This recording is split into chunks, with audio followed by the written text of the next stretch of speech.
Welcome to CCD a complete course destination. So दोस्तों, जैसे कि आप सबको पता है आज हमारी स्पेशल क्लास है क्योंकि आज संडे है। तो आज हम लोग CTET पेपर 2 के साइंस के कंटेंट पार्ट के अंदर कुछ MCQ क्विज करेंगे। MCQs को डिस्कस करेंगे। कुछ 10 क्वेश्चन रहेंगे आज के हमारे, जिसको हम लोग डीपली डिस्कस करेंगे। ठीक है, तो ये जो क्वेश्चंस है ये प्रीवियस ईयर क्वेश्चन पेपर में से भी लिए गए हैं कुछ, और बहुत ही ज्यादा इंपॉर्टेंट क्वेश्चंस रहते हैं। तो चलो शुरू करते हैं आज की क्लास। पर जो भी इस क्लास को देख रहे हैं, लाइक शेयर सब्सक्राइब करना मत भूलिएगा। लाइक शेयर सब्सक्राइब जरूर कर दीजिएगा। तो चलो शुरू करते हैं हम लोग आज की क्लास। तो चलो हम लोग अपने फर्स्ट क्वेश्चन को देखते हैं। क्या कहता है हमारा first question? The longest snake found in the world are. इस दुनिया के अंदर लॉन्गेस्ट स्नेक कौन सा है? एनाकोंडा, रेटिकुलेटेड पाइथन्स, बोस और वाइपर। इनमें से कौन सा जो है दुनिया का सबसे लंबा स्नेक है? तो तब तक आप सोचिए हम लोग की कौन सा आंसर होगा। उससे पहले हम लोग थोड़ी सी डिस्कशन कर लेते हैं स्नेक के बारे में। तो जो स्नेक होता है उसकी स्टडी को हम लोग क्या कह देते हैं? Study of snake is called ophiology. Study of snake को क्या कहते हैं? Study of snake is called ophiology. क्या कह देते हैं? ऑफियोडियोलॉजी। अब देखिए, स्नेक्स की बात करें तो हमारी कंट्री के अंदर वैसे तो बहुत सारे स्नेक्स हैं, बट अगर पॉइजनस स्नेक की बात करें तो there are only 4 kind of poisonous snakes, जिनका नाम क्या है? Cobra, common krait, Russell's viper और saw scaled vipers. There are 4 type of poisonous snakes. क्या नाम है उनका? कोबरा,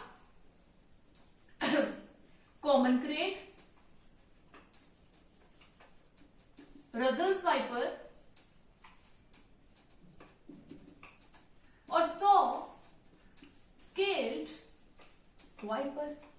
जो हमारा रजिन्स वाइपर होता है इसको हम क्या बोल देते हैं? डुबोई ऑल्सो। इसको हम लोग डुबोई भी बोल देते हैं। और जो सो स्केल्ड वाइपर होता है इसको हम लोग क्या बोल देते हैं? अफॉई ऑल्सो। ठीक है, तो कितने टाइप के पॉइजनस स्नेक्स होते हैं? 4 टाइप ऑफ पॉइजनस स्नेक्स, जिनका नाम है cobra, common krait, Russell's viper और सो स्केल्ड वाइपर। और जो हमारा रजिन्स वाइपर्स होते हैं इसको हम लोग डुबोई भी बोल देते हैं, और जो सो स्केल्ड वाइपर होते हैं इसको हम लोग अफॉई भी बोल देते हैं। ठीक है, अब बात आती है कि स्नेक की बाइट की मेडिसिन किससे बनती है। अगर सांप काट जाए तो उसकी मेडिसिन किससे बनती है? स्नेक के खुद के ही पॉइजन के साथ, उसके खुद के ही विष के साथ उनकी जो मेडिसिन बनती है, जो कि हर कोई गवर्नमेंट हॉस्पिटल के अंदर अवेलेबल रहती है।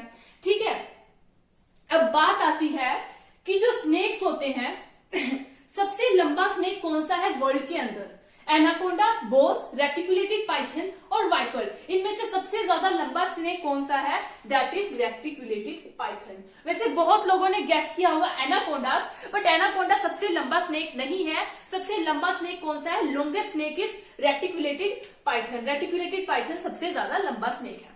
तो देखो एक बात कि अगर हम लोग सांस लेते हैं तो कहां से लेते हैं? From our knows.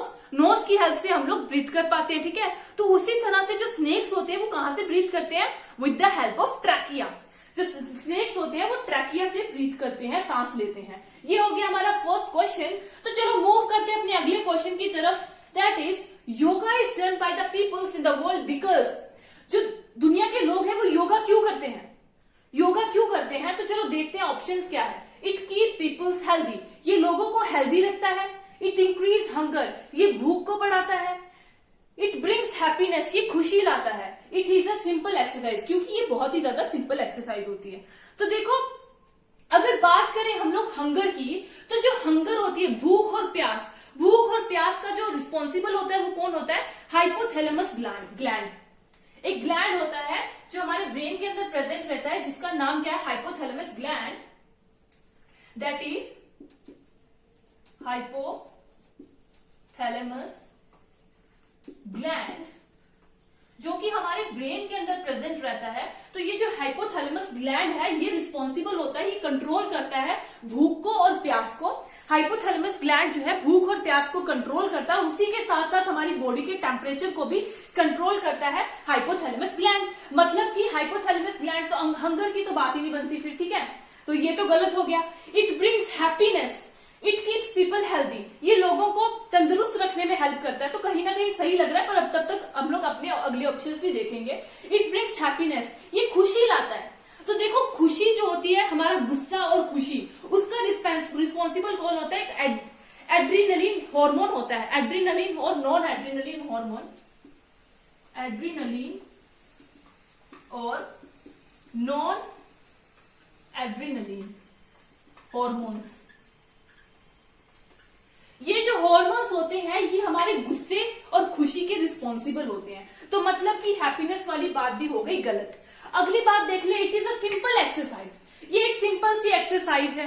तो देखो हम लोग एक्सरसाइज और योगा को एक ही चीज नहीं कह सकते। एक्सरसाइज एक अलग चीज है और योगा एक अलग चीज है, ठीक है। तो हम लोग ऐसा नहीं कह सकते कि it is a simple exercise. तो ये ऑप्शन भी हमारा गलत हो जाता है। सबसे जो उचित ऑप्शन यहाँ पर बचता है क्या है, इट कीप्स पीपल हेल्दी। ये लोगों की बॉडी को हेल्दी रखता है।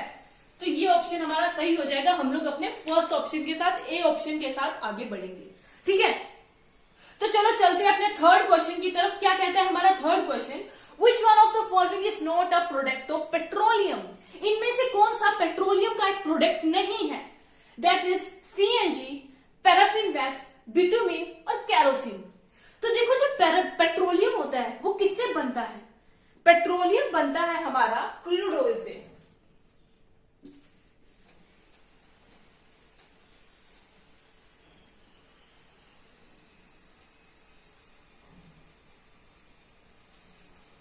जो हमारा पेट्रोलियम होता है ये बन जाता है क्रूड ऑयल से, जो कि ऑयल की नेचुरल फॉर्म होती है, ठीक है। जो नेचर से हम लोग को जब ऑयल मिलता है तो क्रूड ऑयल की फॉर्म में मिलता है। उससे रिफाइनिंग के प्रोसेस से हम लोग क्या करते हैं, रिफाइनिंग करके हम लोग पेट्रोलियम बना लेते हैं। अब पेट्रोलियम के साथ साथ हमें क्या क्या मिलता है, that is paraffin wax,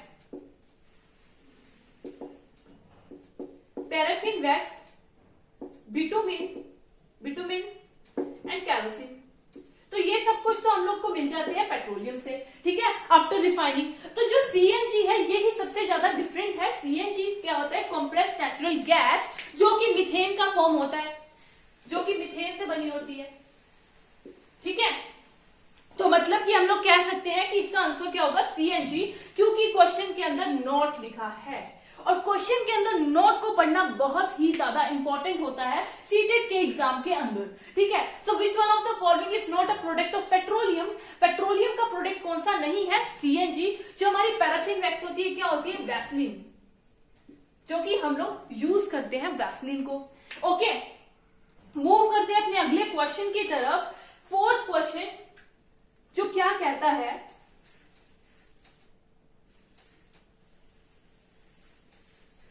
fourth question हमारा कहता है red data book contains record of. जो रेड डाटा बुक होती है वो किसका किसका रिकॉर्ड रखती है, extinct species, endangered species, flora और फना। तो सबसे पहले तो हम लोग जान ले कि जो रेड डाटा बुक होती है,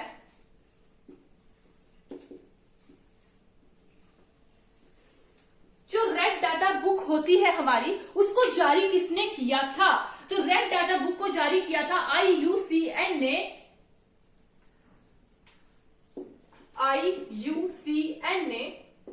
और IUCN ने जारी किया था रेड डाटा बुक, जिसका फुल फॉर्म क्या है, international union for conservation of nature. International union for conservation of nature,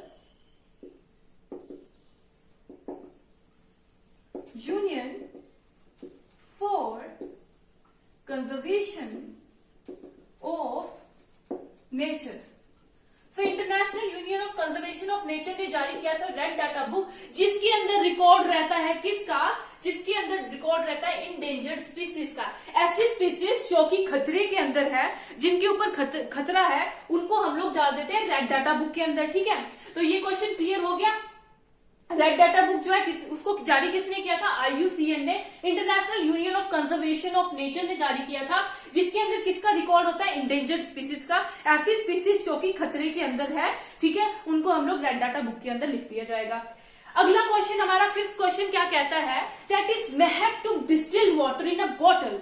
महक ने एक बॉटल के अंदर डिस्टिल्ड वाटर ले लिया, ठीक है, and try to find whether it conduct electricity और नॉट। उसने देखने की कोशिश की जो डिस्टिल्ड वाटर है वो इलेक्ट्रिसिटी को कंडक्ट करेगा या नहीं, ठीक है, ये उसने जानने की कोशिश की। अब बोलते हैं what is she likely to find, उसको क्या पता लगेगा, क्या क्या पता लग सकता है उसको। हमारे ऑप्शंस क्या है, चलो देख लेते हैं। It is a good conductor of electricity. जो डिस्टिल्ड वाटर है वो अच्छा कंडक्टर होगा इलेक्ट्रिसिटी का। इट इज एन इंसुलेटर, वो एक इंसुलेटर होगा। It is a poor conductor of electricity, वो इलेक्ट्रिसिटी का एक पुअर कंडक्टर होगा। नन ऑफ द अबव, इनमें से कोई भी नहीं। तो देखो हम लोग को अच्छे से पता है कि डिस्टिल्ड वाटर जो होता है, जो हमारा डिस्टिल्ड वाटर होता है वो इलेक्ट्रिसिटी को कंडक्ट नहीं करता। It doesn't conduct electricity.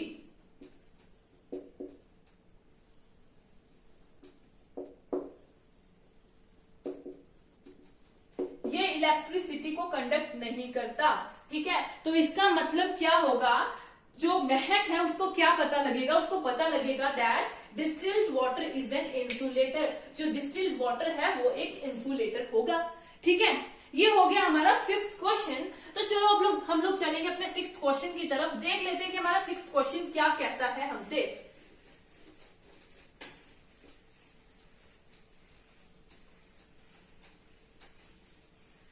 6th question कह रहा है which one of the following place is most likely to be affected by a cyclone. कौन सी ऐसी जगह है जिसपे जो कि सबसे ज्यादा इफेक्ट हो सकती है साइक्लोन से, ठीक है। पुरी, गोवा, मुंबई और पोरबंदर। सोचिए इनमें से कौन सी ऐसी जगह होगी जो कि साइक्लोन से सबसे ज्यादा इफेक्ट हो सकती है। तो देखिए ये हमारा इंडिया का साउथ पार्ट है। अगर हम लोग मैप के अंदर देखें तो इंडिया का साउथ पार्ट कौन सा होगा, नीचे वाला, ठीक है। अब देखो ये जो साउथ पार्ट है इसके इधर पे क्या होगा,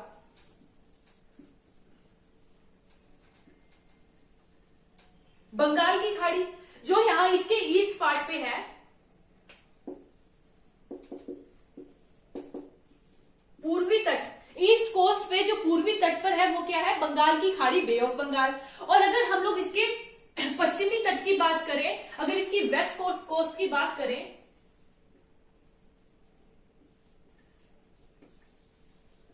पश्चिमी तट की बात करें तो यहां पर क्या होता है, अरेबियन सी,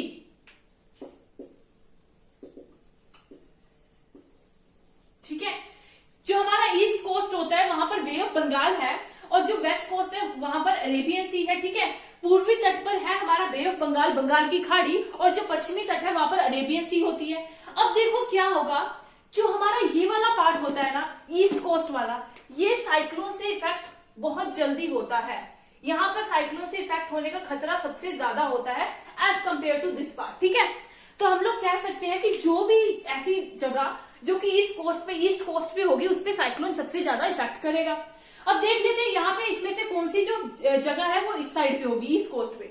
अगर हम लोग बात करें पुरी की, तो पुरी कहां पे है, पुरी इज इन ओडिशा, ओडिशा के अंदर है पुरी। अगर हम लोग गोवा और मुंबई की बात करें तो जो गोवा और मुंबई है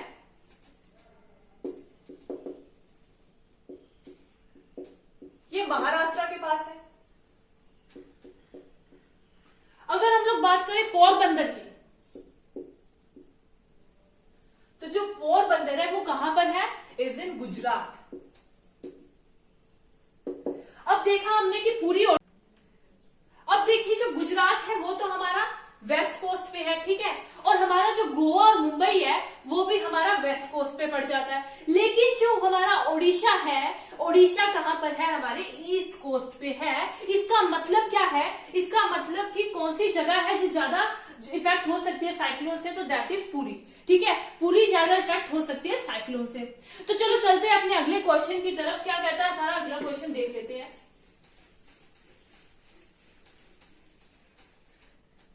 7th क्वेश्चन है why are the soles of the shoes treaded. जो हमारे शूज होते हैं उनके जो सोल्स होते हैं वो ट्रेडेड क्यों होते हैं, उनके अंदर इस तरह का डिजाइन क्यों पड़ा होता है, ठीक है।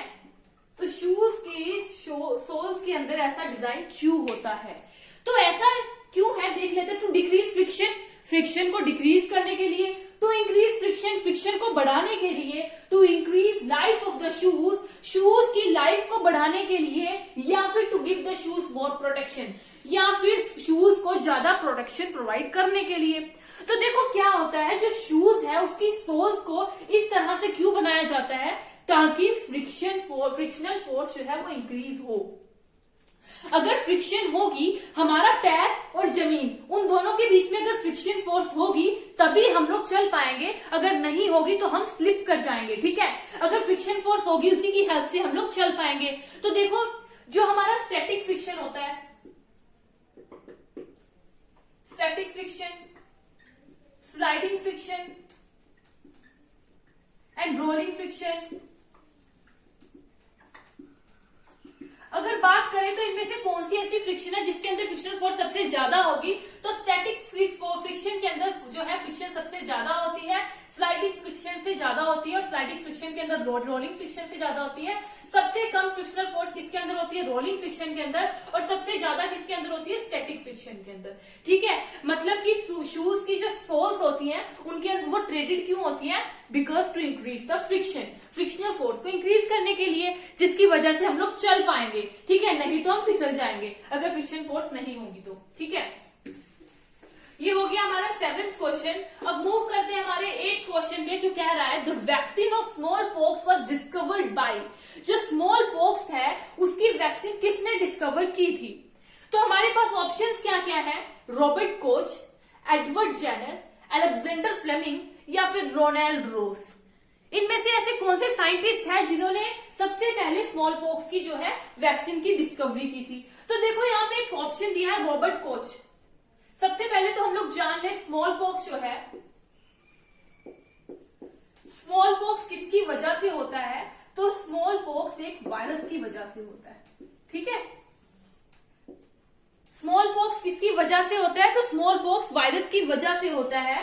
तो वायरस जो था इसकी सबसे पहले खोज किसने की थी, इवानोवस्की, इवानोवस्की नाम के साइंटिस्ट ने की थी, इवानोवस्की जी ने सबसे पहले वायरस की खोज की थी। और जो वायरस होता है ना हमारा, जो वायरस होता है उसकी स्टडी को हम लोग क्या कह देते हैं, study of virus is called, study of virus is called virology. Virus की स्टडी को क्या कह देंगे हम लोग, वायरोलॉजी कह देंगे। और जो हमारा वायरस होता है ये किससे किससे मिलकर बना होता है, आरएनए, एक तो आरएनए और दूसरा न्यूक्लियो प्रोटीन। एक तो आरएनए से मिलकर बना होता है और एक न्यूक्लियो प्रोटीन से।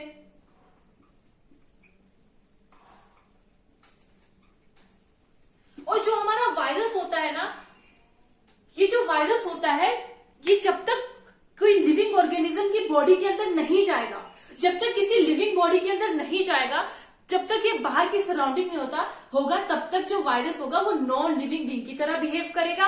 और जैसे ये कोई लिविंग बॉडी के अंदर एंटर कर गया उसके बाद ये लिविंग ऑर्गेनिजम्स की तरह बिहेव करने लगेगा। ठीक है, यही वायरस की एक खासियत होती है। और जो हमारा वायरस होता है ना, जो हमारा वायरस होता है ये सेल थ्योरी को बिल्कुल भी फॉलो नहीं करता, डजंट फॉलो सेल थ्योरी।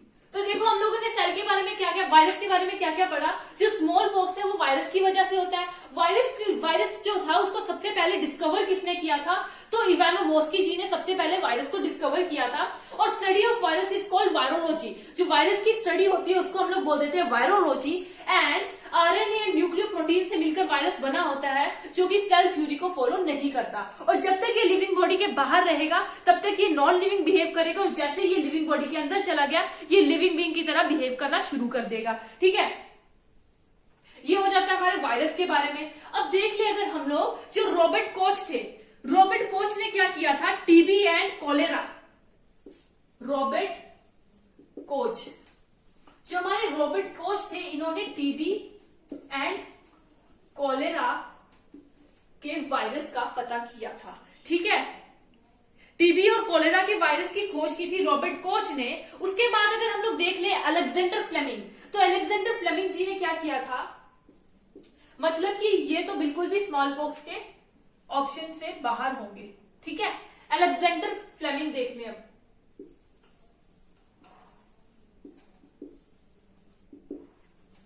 जो हमारे अलेक्जेंडर फ्लेमिंग है ना, इन्होंने पेनिसिलियम के इंजेक्शन की जो है डिस्कवरी की थी। जो पेनिसिलियम होता है उसके टीके की डिस्कवरी की थी हमारे अलेक्जेंडर फ्लेमिंग जी ने।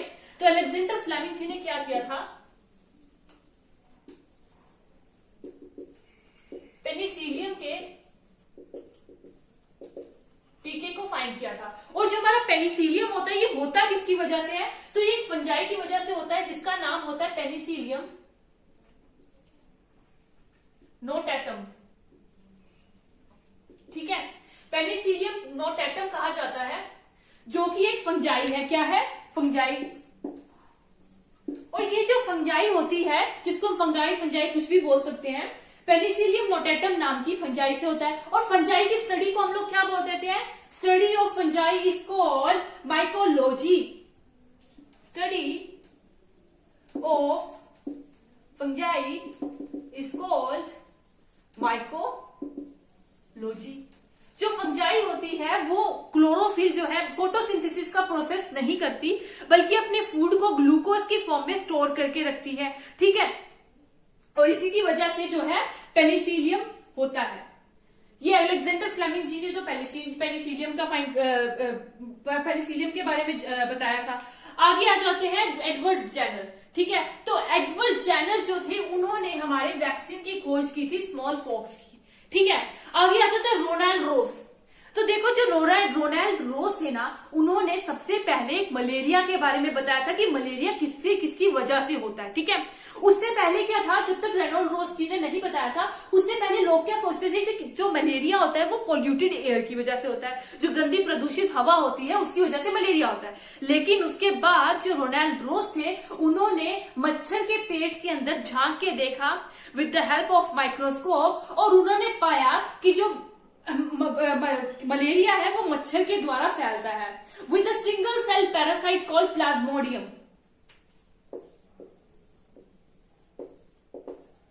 सिंगल सेल पैरासाइट होता है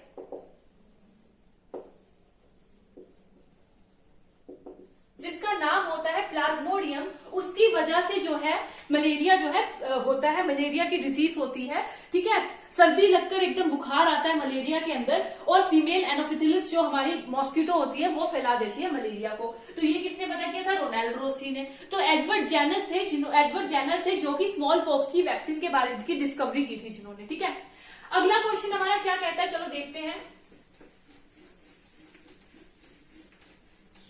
हमारा अगला क्वेश्चन कहता है yeast is use for the production of. जो यीस्ट है उसकी यूज करके हम लोग किसकी प्रोडक्शन करते हैं? तो हमारे ऑप्शंस क्या है? कर्ड, शुगर, अल्कोहल और कॉमन सॉल्ट। तो देखो जो हमारा यीस्ट है ना, इसका यूज करके हम लोग प्रोड्यूस करते हैं अल्कोहल को by the process of what? By the process of fermentation. By the process of fermentation के प्रोसेस से हम लोग क्या करते हैं? प्रोड्यूस करते हैं अल्कोहल को। तो क्या होता है इस प्रोसेस के अंदर? जो ग्लूकोज है उसको कन्वर्ट कर दिया जाता है किसके अंदर? ग्लूकोज को कन्वर्ट कर दिया जाता है अल्कोहल के अंदर। Okay, with the use of the process fermentation glucose is converted into alcohol. ठीक है, अगर बात करें कि अल्कोहल का फॉर्मूला क्या कहता है, तो अल्कोहल का फॉर्मूला होता है C2H5OH। ये होता है हमारी अल्कोहल का फॉर्मूला। अब हमारा एक ऑप्शन है कर्ड। तो कर्ड का कन्वर्शन मिल्क से कर्ड के अंदर कन्वर्ट होता है। जो मिल्क वो किसके प्रोसेस से होता है? वो भी फर्मेंटेशन के ही प्रोसेस से होता है, लेकिन उसके अंदर एक बैक्टीरिया यूज होता है जिसका नाम है लैक्टोबैसिलस। ठीक है, लैक्टोबैसिलस के नाम के बैक्टीरिया का यूज किया जाता है जिसके अंदर to convert milk into curd. ठीक है, प्रोसेस उसका भी फर्मेंटेशन ही रहेगा, बस बैक्टीरिया आ जाएगा उसके अंदर। चलो अगला देख लेते हैं 10th क्वेश्चन। 9th क्वेश्चन तो हमारा हो चुका है। 10th क्वेश्चन क्या कहता है? Why formative assessment is important in science. Science के अंदर फॉर्मेटिव असेसमेंट क्यों इंपॉर्टेंट होता है? तो हमारे ऑप्शंस क्या है? It helps in developing scientific temper in students के अंदर साइंटिफिक एटीट्यूड आएगा, ऐसा कहते हैं। या फिर इट इज डायग्नोस्टिक, ये डायग्नोस्टिक होता है। इजी टू कंडक्ट, बहुत इजी होता है इसलिए कंडक्ट करवा देते हैं। It helps in better understanding of science, science की बेटर अंडरस्टैंडिंग के लिए बहुत ज्यादा इंपॉर्टेंट होता है। देखो जहां पर इजी लिख दिया ना, वो तो बिल्कुल कट कर दो सबसे पहले, क्योंकि जो टीचिंग है वो कभी भी इजी मेथड्स या फिर ऐसा कह दे कि आसान तरीका ढूंढ लो पढ़ाने का, वो बिल्कुल नहीं होता। हम लोगों को एकदम एक्यूरेट पढ़ाना होता है टीचिंग के अंदर। तो ये ऑप्शन हमारा गलत हो जाता है। ठीक है, it helps in better understanding of science. ऐसा तो नहीं लगता कि बेटर अंडरस्टैंडिंग होगी फॉर्मेटिव असेसमेंट से, ठीक है, तो सबसे पहले तो जान लें कि फॉर्मेटिव असेसमेंट होता क्या है। तो फॉर्मेटिव असेसमेंट क्या है, जिसके अंदर बच्चे की असेसमेंट हो with the help of different activities, बहुत सारी एक्टिविटीज की हेल्प से, ना कि हम लोग पेन पेपर टेस्ट ले रहे हैं। पेन पेपर टेस्ट बिल्कुल भी इंक्लूड नहीं होता, मे भी कभी ले लें, लेकिन बहुत सारी एक्टिविटीज को इकट्ठा करके, बहुत सारी एक्टिविटीज के रिजल्ट को इकट्ठा करके हम लोग फॉर्मेटिव असेसमेंट करते हैं। ठीक है, और जो हमारी फॉर्मेटिव असेसमेंट होती है ना, वो पता करने के लिए होती है कि बच्चे को कहां पर परेशानी आ रही है, कौन सा ऐसा पॉइंट है जो बच्चे को समझ नहीं आ रहा है। मतलब कि बच्चे की जितनी भी तकलीफें हैं उनको जानने के लिए हम लोग फॉर्मेटिव टेस्ट करते हैं। ठीक है, तो मतलब कि डायग्नोस, हम लोग क्या कर रहे हैं, बच्चे को डायग्नोस कर रहे हैं। फॉर्मेटिव असेसमेंट में फॉर्मेटिव असेसमेंट डायग्नोस्टिक होता है, जिसके अंदर हम लोग पता करते हैं कि बच्चे को आखिर परेशानी कहां पे है। ठीक है, और सबसे पहले हम लोग फाइंड करेंगे कि वो कहां पर परेशानी आ रही है, कहां पर दिक्कत आ रही है। उसके बाद उस परेशानी को सॉल्व करने के लिए हम लोग रेमेडियल क्लासेस लगाएंगे, कुछ स्पेशल क्लासेस लगाएंगे according to the need of the student. ठीक है, तो ऐसा कह देते हैं मतलब कि फॉर्मेटिव असेसमेंट इंपॉर्टेंट है साइंस के लिए, बिकॉज ये डायग्नोस्टिक है। ठीक है, डायग्नोस्टिक है, बच्चे को कहां पे साइंस में परेशानी आ रही है ये हम लोग पता कर सकते हैं इसके जरिए। तो हम लोगों ने आज डिस्कस कर लिए अपने 10 क्वेश्चंस, 10 के 10 क्वेश्चंस हम लोगों ने डिस्कस कर लिए हैं। अब हम लोग अपने अगले संडे को भी इसी तरह स्पेशल क्लास के अंदर अगले 10 क्वेश्चंस को डिस्कस करेंगे। तो हमारी क्लास यहीं पे खत्म करते हैं। Thank you friends.